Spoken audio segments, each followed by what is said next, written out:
Software ముసుగులో గజ దొంగ వినడానికి క్యాచీగా సినిమా టైటిల్ లా ఉన్నా ఇది సినిమా టైటిల్ కాదు. నిజ జీవితంలో రీసెంట్ గా జరిగిన ఒక దొంగ యొక్క నిజ జీవిత కథ.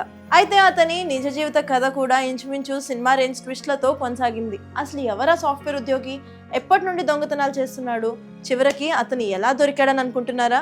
అయితే దానికి సంబంధించిన వివరాల్లోకి వెళ్తే, ఆంధ్రప్రదేశ్ కాకినాడకి చెందిన మహేష్ రెడ్డి చిన్నతనం నుండే దొంగతనాలు చేసుడు షురు చేసిండు. అలా చిన్న వయసులోనే దొంగగా జైలు శిక్ష అనుభవించాడు.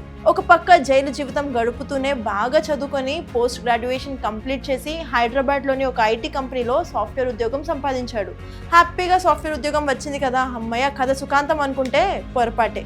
అప్పుడే మనోడిలోని దొంగ మళ్ళీ బయటికి వచ్చాడు. సాఫ్ట్వేర్ ఉద్యోగం చేసుకుంటూనే దొంగతనాలు కూడా చేయడం మొదలు పెట్టాడు. సాఫ్ట్వేర్ ఉద్యోగం, దొంగతనం రెండు ప్రొఫెషన్స్ ఉన్నప్పుడు మనోడు మాత్రం ఎలా ఆగుతాడు? అందుకే అటు పెళ్లి చేసుకుని భార్యతో కలిసి ఉంటూ హైదరాబాద్ లో గర్ల్ ఫ్రెండ్ ని కూడా సెట్ చేసుకుని రెండు ఖాతాలు నడిపించాడు. అయితే భార్యతో విశాఖలో కాపురం పెట్టడం వలన మహేష్ రెడ్డి దొంగతనాల గురించి, గర్ల్ ఫ్రెండ్ మెయింటెనెన్స్ గురించి ఏ విషయం బయటికి రాకుండా, మహేష్ భార్యకి ఏ విషయం తెలియకుండా జాగ్రత్త పడ్డాడు.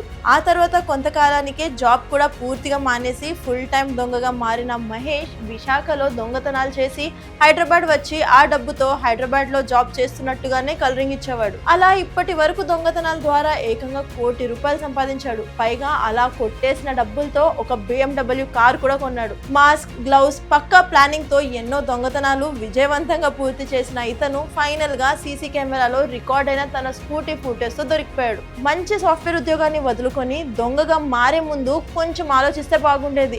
ఎలాగో చదువుకున్నాడుగా. దొంగలు, నేరస్తులు ఎప్పటికైనా ఏదో ఒక సందర్భంలో దొరికి దానికి తగ్గ శిక్ష అనుభవించక తప్పదని. మరి సాఫ్ట్వేర్ గజ దొంగ స్టోరీ మీకు ఎలా అనిపించిందో కామెంట్ సెక్షన్ లో తెలియజేయండి. Thanks for watching.